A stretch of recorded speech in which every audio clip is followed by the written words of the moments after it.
While the world debates the future, billionaires are already acting as if it's over. Society argues over climate, politics, or pandemics, but for the ultra-wealthy, these conversations are irrelevant. They have quietly built sanctuaries capable of withstanding anything: nuclear fallout, global pandemics, civil unrest, even the collapse of the financial system itself. These are not survival shelters for the many. They are private fortresses designed to preserve comfort, control, and life itself, insulated from the chaos above. The obsession is rooted in history. Humans have always imagined threats beyond their control. Early mammals stored food for winter, instinctively preparing for scarcity. Ancient civilizations built fortifications to survive sieges. Modern Americans embraced doomsday planning during the Cold War, when nuclear annihilation was a tangible possibility. Fallout shelters were installed in backyards and public buildings. But what once belonged to governments and preppers is now the domain of the hyper-wealthy, and the scale is extraordinary. Today, billionaires treat survival as a private luxury, an extension of the lifestyles they already lead. Mark Zuckerberg reportedly has an underground facility in Hawaii. Peter Thiel maintains multiple bunkers across the globe. Sam Altman and other tech moguls have properties in New Zealand prepared for systemic collapse. These are not modest shelters. They are fortresses capable of housing families for decades, complete with water filtration, hydroponic gardens, private gyms, theaters, and air purification systems designed to withstand even the most extreme scenarios. These bunkers are symbols of paranoia and privilege, but they are also carefully engineered instruments of survival. In Texas, Atlas Survival Shelters builds the kind of installations that once existed only in fiction. Steel walls are crisscrossed to prevent buckling.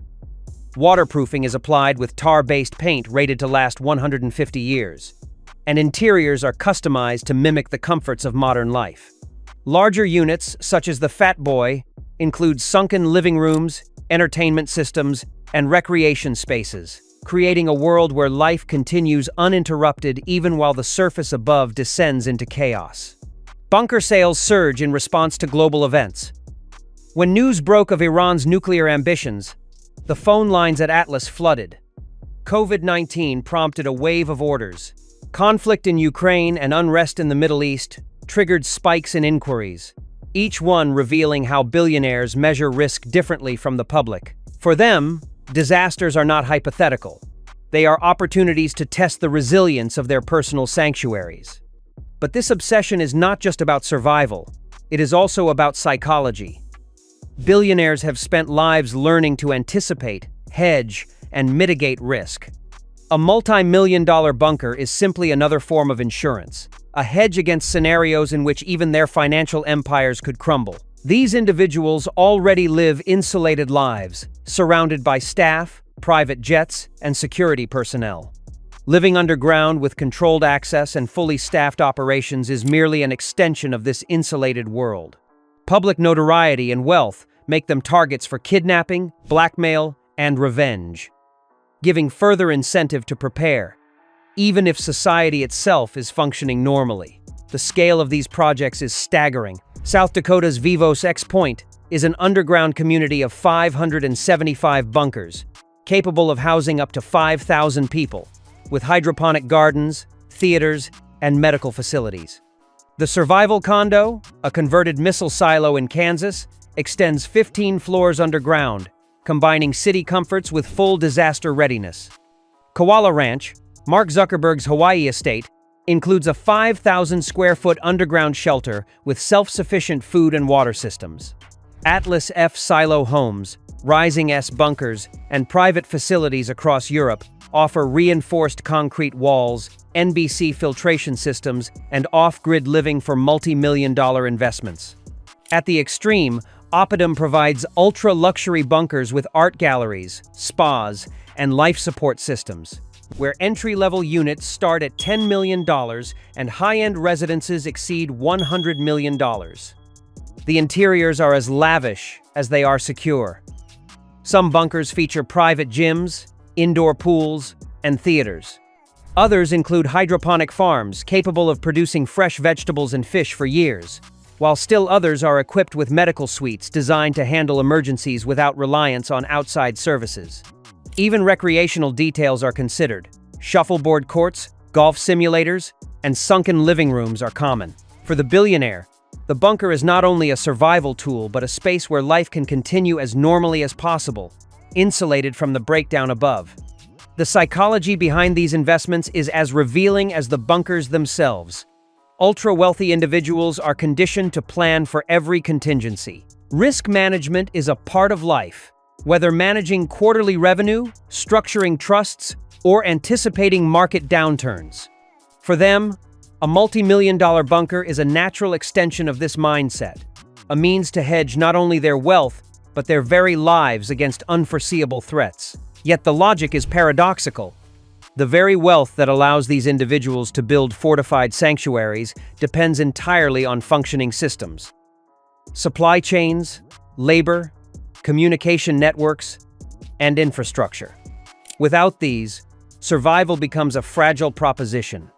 A bunker may protect a billionaire from disease, radiation, or armed conflict, but it cannot replicate the society that enabled their fortunes. The irony is stark. The more they insulate themselves, the further removed they become from the systems that sustain them. Despite this, the demand for bunkers continues to grow, and the industry has expanded accordingly. Companies like Atlas have automated production lines, capable of creating custom shelters in record time. The work begins with cutting steel to precise dimensions, welding walls inside and out, and ensuring watertight seals. Air filtration, water purification, and energy independence are integrated from the start. Each project is a tailored solution, considering soil type, regional risks, and the specific desires of the client. The wealthiest clients often maintain multiple bunkers in different countries, creating a network of escape routes. Some may retreat to Alaska or New Zealand, while others remain near home, in the United States or Europe. Each location is chosen for remoteness, security, and sustainability, and each is fully stocked for years of isolation. These preparations are discreet. Customer identities are protected, sometimes known only by first name and state, so that even employees of the bunkers cannot trace ownership. There is also a cultural dimension to consider. Owning a bunker has become a status symbol, a display of foresight and privilege. Survival is intertwined with luxury, and wealth enables access to the most advanced protective technologies. A multi-million-dollar missile silo in Kansas, a fortified compound in Texas, or an underground estate in Hawaii is as much a statement as it is a sanctuary. Modern bunkers take historical concepts and elevate them to extremes. The Vivos X Point in South Dakota can house up to 5,000 people in 575 bunkers, complete with hydroponic gardens, kitchens, and theaters. The Survival Condo in Kansas repurposes a missile silo into a 15-floor underground city with medical facilities, recreational areas, and food production systems. European facilities like Vivos Europa 1 offer 5-star underground living with gyms, hospitals, and life support systems. Meanwhile, private estates such as Mark Zuckerberg's Koala Ranch in Hawaii include shelters equipped with self-sufficient food and water systems, blending opulent living with high-level security measures. Security is paramount. Many of these bunkers include blast-resistant walls, NBC nuclear, biological, chemical, filtration systems, reinforced doors, and sometimes even defensive moats with flammable liquid or water cannons. Some operators, like the Virginia-based company Safe, cater to billionaires seeking not just survival but control over every aspect of their shelter's defense. The designs reflect a broader philosophy. Survival is an art, and preparation is a luxury that the ultra-rich can afford in ways the average person cannot. Yet there is a disturbing contradiction. The very people most capable of preventing disaster, the ultra-wealthy, are investing in isolation rather than solutions. Some subscribe to accelerationist ideologies, believing that radical systemic change, technological upheaval, or even societal collapse can be leveraged to reshape the world in their favor. Figures like Sam Altman, Elon Musk, and Peter Thiel have explored scenarios where global instability accelerates technological and economic transformations, aligning with the notion that Doomsday is not merely an event to survive, but a process to manipulate. In some cases, these beliefs may justify their lavish bunker investments as a moral or strategic imperative rather than a personal indulgence. The industry itself has transformed into a self-sustaining ecosystem.